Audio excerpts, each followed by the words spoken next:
My mom posted, "Disappointed in my son. He refused to pay for his niece's Sweet 16. She didn't mention the Sweet 16 budget was $17,000 or that she'd never helped with my kids' birthdays. I replied, "Here's why," with receipts showing $140,000 had sent her over 10 years. Her best friend commented, "This isn't what you told us." By evening, the post was deleted, and I had... My mom's Facebook post found me in the soundstage break room, between setups, staring at a monitor where a stunt car exploded on loop. Disappointed in my son, he refused to pay for his niece's Sweet 16. It was the caption that did it. There was a photo of my niece, Lily, in a sparkly pink dress, twirling in front of a banquet hall. Balloons, string lights, a rented arch, and right under that my mom's words for the entire family, church friends, and every old neighbor to see. He makes Hollywood money directing commercials and still said no. Some people forget where they come from. I didn't even know she'd taken that photo. I stared at my phone, then at the craft services table. Someone laughed in the hallway. On the monitor, the car exploded again. For a second, it was like I was watching two different screens at once, the one in front of me and the one I'd been living in for 10 years. I scrolled down. There were already comments. "I'm so sorry, Cindy. You deserve better." Some people accuse me of being ungrateful. That's awful after everything you've done for him. I swallowed hard. Everything she'd done for me. No one mentioned the part where the Sweet 16 budget was $17,000, or the part where she'd never once helped with my kids' birthdays, or the part where I'd been quietly sending her money for a decade like it was a second mortgage. I checked the time. I had 10 minutes before we rolled again. I opened my banking app instead of closing Facebook. The numbers were already there because I'd kept the receipts. Not for leverage, not for revenge, just because I'm a director and directors track continuity. We remember where everything goes. 10 years. $140,000. Rent when she couldn't cover the month, the new roof after the last storm, the $6,500 emergency credit card bill, the unexpected dental work, the help with your sister's tuition that turned into a fully paid semester, the just until the disability check comes that somehow never stopped. I'd been telling myself it was fine. I could afford it. I owed her for those years she worked 2 jobs when I was a kid, for the nights she fell asleep at the kitchen table with her shoes still on. And then she'd taken my no for one overpriced party and turned it into a public character assassination. My thumb hovered over the comment box for a long time. I heard my assistant director shout from down the hall, "Matt, 5 minutes." I typed one sentence, then deleted it. Typed another, deleted it. The old version of me would have stayed silent, swallowed it, and pretended I didn't see the post. Let Mom control the narrative, like always. But I was tired of letting people cut their own movie out of my life and then yelling at me when I didn't like the ending. So I took a breath, opened a new note, and started typing what I knew. Not a speech, not an attack, just the truth, with dates and amounts. Because if she wanted to tell a story, I was finally going to give them the full script. My name is Matthew. I'm 38, and I direct commercials, mid-budget streaming movies, and the occasional music video when I need to remind myself why I ever loved cameras in the first place. People hear director, and they picture red carpets and private jets. They don't picture 18-hour days, 3 months without a day off, arguing with executives about why the dog in the detergent ad shouldn't talk. My mom, though, she only heard one thing. My son has money now. Growing up, we didn't have much. She liked to tell everyone, we didn't have extra, but we had love. We also had shut-off notices and dinners that were just rice with butter. But yeah, there was love. I'll never deny that. She worked hard. She was tired. She did what she could. My dad left when I was 10. After that, it was just Mom, me, and my little sister, Rachel. Rachel was the delicate one. Artistic, Mom said. Sensitive. Somewhere along the line that turned into Matthew can handle it. Rachel needs more help. When I got my first real directing paycheck at 28, I bought Mom a new fridge because the old one made a noise like a dying animal. She cried, hugged me, and told everyone at church how proud she was. The second paycheck paid off her car. The third helped Rachel cover a surprise rent increase. After that, the asks got easier. Casual. "Baby, can you help me just this once with the electricity? I'm short this month." "Sweetheart, your sister's car broke down again. She can't lose this job." "I know you're busy, but the roof is leaking. They said it's dangerous to leave it." Sometimes she didn't even ask. She just started the story and waited for me to fill in the ending. And I did. Because I remembered her keeping the lights on with tips from the diner. Because I remembered her hands smelling like bleach after cleaning houses. Because I felt guilty that I'd gotten out and they were still there. Over time, helping turned into a pattern. I didn't notice it, like you don't notice a slow zoom until suddenly the camera's in your face. When I met my wife, Jess, we sat down with my laptop one night and added it up. She's an editor, which means she lives for timelines and numbers and finding the hidden story in the mess. "Matt," she said softly, tapping the screen, "do you realize how much this is?" I stared. In just 3 years, $38,000. "Yeah, but that's roof stuff and emergencies and Rachel's new car," Jess said gently, "and the tuition you covered when she wanted to go back to school, and that girls' trip Mom took, remember that?" I did remember. Mom texted me a photo from a beach and captioned it, "Finally taking care of myself for once." "It's fine," I said. "I can afford it. They need it more." Jess looked at me for a long second, then nodded slowly. "Okay, but can we at least set a budget so you're not just sending money every time your phone busses?" We tried. Every year it crept up anyway. Mom never missed Rachel's milestones. Rachel's baby shower was a full catered event with a chocolate fountain. Her son's first birthday had a clown and a bounce house in the backyard. For my son's first birthday, Mom forgot to call until the next day. "Oh, honey, I was so tired. You know how it is. Give him a kiss from Grandma, okay?" Jess squeezed my hand that night in bed. "Doesn't that bother you?" I stared at the ceiling. "It's just who she is," I said. "It's fine." I said "it's fine" so many times that the words stopped sounding like anything. By the time Lily's 16th birthday started looming, I'd been helping for almost a decade. My son, Owen, was 6. My daughter, Zoe, was 4.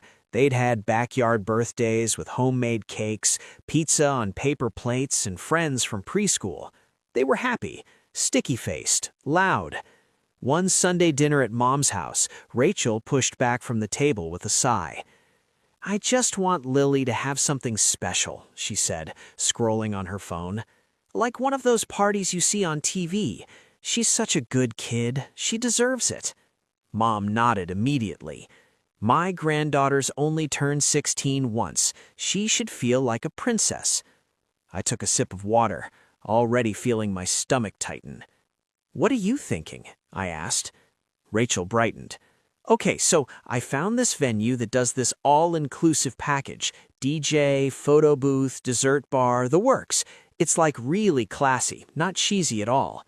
Jess, across the table, raised an eyebrow. "Sounds big," she said, choosing her words carefully. Rachel turned the phone toward me, showing glossy photos of teenagers under chandeliers. Underneath the pictures, my brain zeroed in on the number. $17,000. I blinked. "That's the total?" Rachel hesitated. "Yeah, but that's with everything included. And I mean, it's her sweet 16. You only get one, right?" Mom jumped in before I could say anything. "And your brother's going to help, aren't you, baby?" She smiled at me like she was offering me a chance to be heroic. Jess's foot found mine under the table. "Mom," I said slowly, "that's a lot of money for a birthday party." "It's not just a party," Mom said. "It's a memory. And you can afford it. You're directing that series now, right? That series. The one that had me away from home 3 weeks in a row, missing bedtime kisses, so I could spend the days telling actors to walk back and hit their mark again and again. I can't pay $17,000 for a party, I said, trying to keep my voice calm. Rachel's face tightened. No one said you had to pay all of it. We were thinking maybe you cover half, Mom covers some, and we'll put the rest on a card and figure it out. I don't have that kind of money lying around, Mom added quickly, as if the idea that she'd pay more than a token amount was absurd. You know my checks barely cover my bills. Jess spoke up softly. We also have our own kids' birthdays coming up, and we're still paying off the last time you helped with the roof, remember? Silence. Rachel's eyes filled with tears instantly, like she'd been waiting for a reason. I should have known, she said. I should have known it was too much to ask. It's fine. I'll just tell Lily we can't do anything nice because her uncle thinks her dreams are too expensive. That's not what I said, I replied, heat finally creeping into my voice.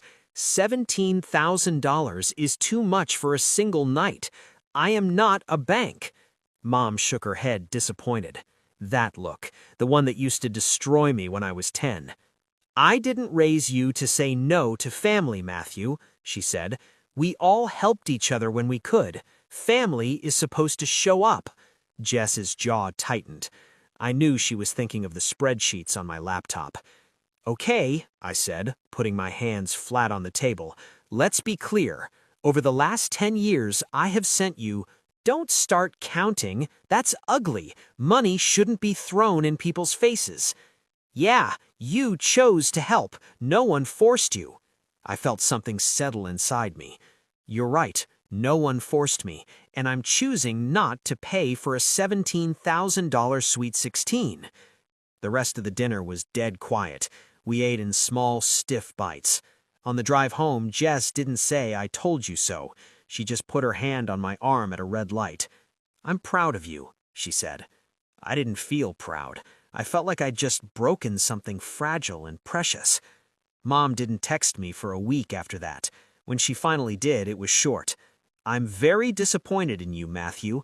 I never thought you'd turn your back on family like this. I typed a reply 3 times and never sent it. Then, 2 weeks later, the Facebook post appeared. Back in the break room, I copied Mom's post into my Notes app so I could see it without the comments screaming underneath it. I thought about Owen and Zoe, about all the times they'd seen me duck into the hallway to take yet another call from Grandma, come back with a tight smile and tell Jess, "It's okay, I'll handle it." What was I teaching them? That you let people rewrite your story as long as they're your parents? That if someone gave you life, they get to spend the rest of it spending yours? No. I opened a new document and started typing. Line by line, year by year. March 2016, $1,200. Rent support. July 2016, $2,500. Rachel's car repair. October 2017, $6,500. Mom's credit card. Emergency. January 2018, $4,000. Rachel's tuition. 10 minutes later, I had 2 full pages. I rounded the totals when I needed to, but the bank records were exact. $140,000. I added one more line. Total over 10 years, $140,000 in voluntary support, no repayment requested. Then I went back to Facebook. My fingers shook, but not with anger, with adrenaline, with the feeling you get on a set right before the first take when everyone is holding their breath. I clicked comment under her post. Mom, I love you, and I'm sad you chose to share this here without the full context. I said no to paying $17,000 for a single birthday party because I've already sent you and Rachel approximately $140,000 over the last 10 years for rent, repairs, bills, tuition, and emergencies, all happily and without asking for anything back. You've also chosen not to attend several of Owen and Zoe's birthdays and haven't contributed to their celebrations. That was your choice, and I respected it. I'm not turning my back on family. I'm setting a boundary after a decade of financial support that I never advertised to anyone. I won't discuss this further in the comments, but I won't let people think I just walked away out of greed either. I attached a screenshot collage, cropped carefully so no account numbers or full names showed, of the list I'd just made, just the dates and amounts with Mom or Rachel as they appeared in my banking app. Facts, not insults. I read it 3 times before hitting post. My heart pounded like I was watching a crane shot we only had one chance to get right. It took less than a minute for the first reply to appear. "Cindy, is this true?" from one of Mom's church friends. Then another, "Wait, you said he never helps you. I'm confused," from her neighbor. Then a third, "This isn't what you told us," from her best friend Linda, the one who used to pinch my cheek when I was 6. I stared at that last one for a long time. "This isn't what you told us." There it was, the cut. For years, Mom had been telling a version of the story where I was the selfish son in the big city who forgot where he came from. Now, for the first time, someone else was seeing the dailies. My phone buzzed nonstop. Mom called 3 times. I let it ring. Rachel sent a long text that started with, "How could you?" and ended with, "You've humiliated Mom in front of everyone." I typed back, "I didn't list everything. I didn't call you names. I only corrected the part where I supposedly never help. I'm open to talking about this privately when everyone's calmed down, but I'm done being silently blamed." She didn't answer.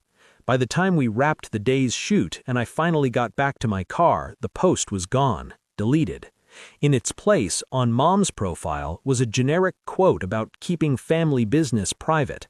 I sat in the driver's seat, my phone in my hand, and exhaled a breath I felt like I'd been holding for 10 years. By evening, the post was deleted and I had... what? I looked at my screen. 3 missed calls from Mom, 5 from Rachel, 1 from my aunt, which I ignored, and on top of that, 2 texts from Linda. "Matthew, I had no idea. I'm so sorry. Your mom always said you left her to struggle alone.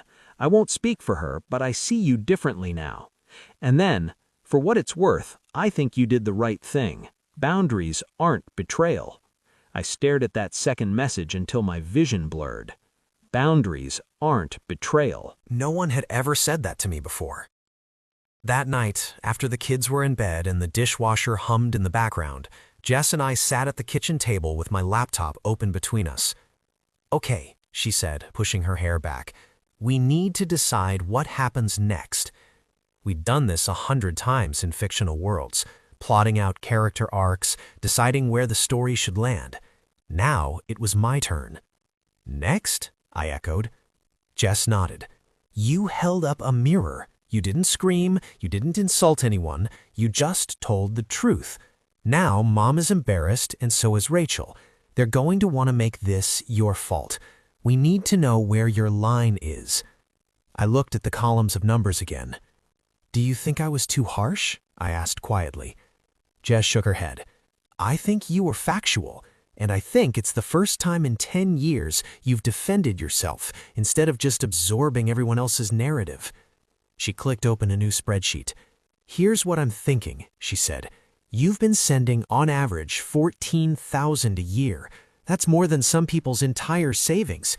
What if, from now on, we put that number somewhere else?" "Like where?" I asked. Jess smiled softly. "Our kids," she said. "College fund, therapy fund, emergency fund, literally any fund that isn't Mom's latest crisis." I laughed once, a short, surprised sound. "And what if Mom has a real emergency?" I asked. "Like hospital bills or—" "Then we give what we can without destabilizing us," Jess said. "But no more ongoing support, no more last-minute transfers because she forgot to budget. And if it is a real emergency, not a vacation, we ask for documentation like we would for anyone else. That's not cruel, that's responsible." I thought about Mom's voice over the years. "You know I hate all this online banking stuff. I can't keep track. Don't treat me like a stranger. I'm your mother. You're making me feel like a beggar."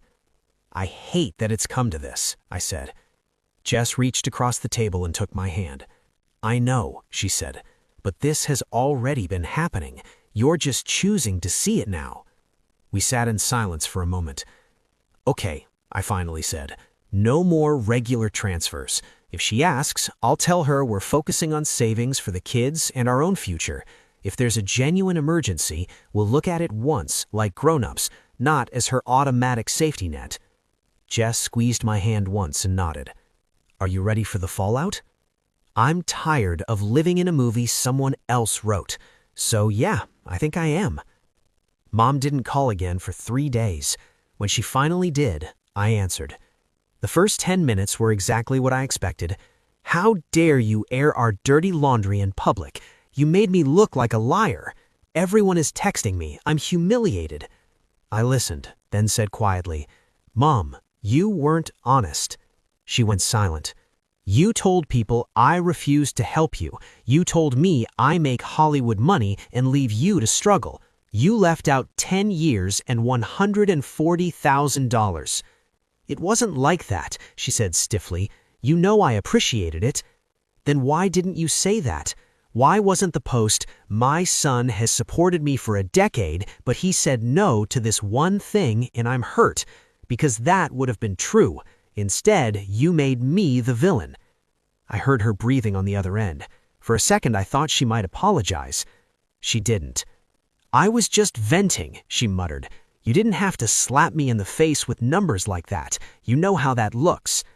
"It looks like reality, and I'm done pretending otherwise." She sniffed. "So what? Now you're cutting us off? Is that it? You'll see how it feels when you need help one day and nobody's there for you." "I'm not cutting you off from my life. I'm putting a pause on sending money every time there's a problem. Jess and I have kids. We have a mortgage. We have our own future to save for. That's what adults do." "So you're choosing money over family," she said, the oldest line in her script. "I'm choosing to stop being the only adult in this family when it comes to money," I said, more gently than I felt. "You're capable of budgeting. Rachel is capable of finding a party option that doesn't cost more than some people's cars." She scoffed. "You'll never understand what it's like down here in the real world." I stared at the fridge, covered in my kids' drawings.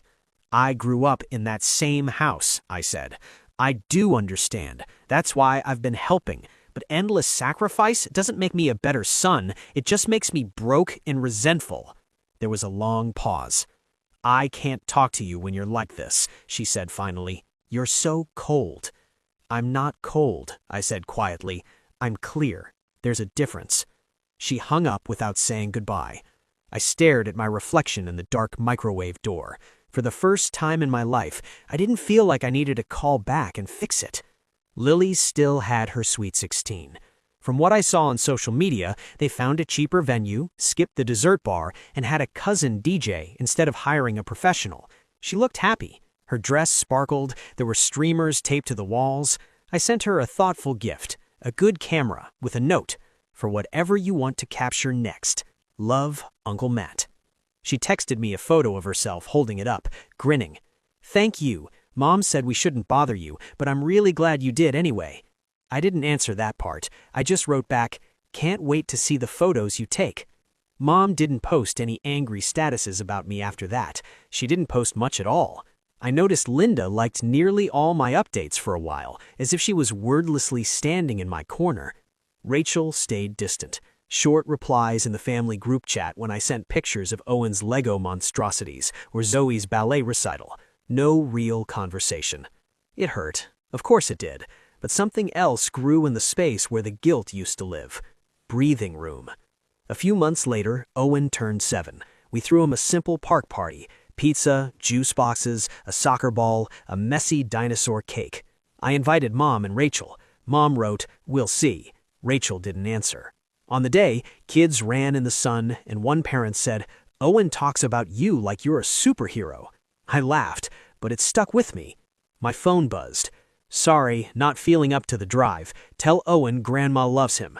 The old twist hit my chest, but faded faster. I texted back, put my phone face down, and went back to the piñata rope. That night at the table, Jess asked how I felt. Sad, but not responsible, for once. She called it grief for the mom I wished I had. I kept thinking about that. Being a good son used to mean emptying myself out.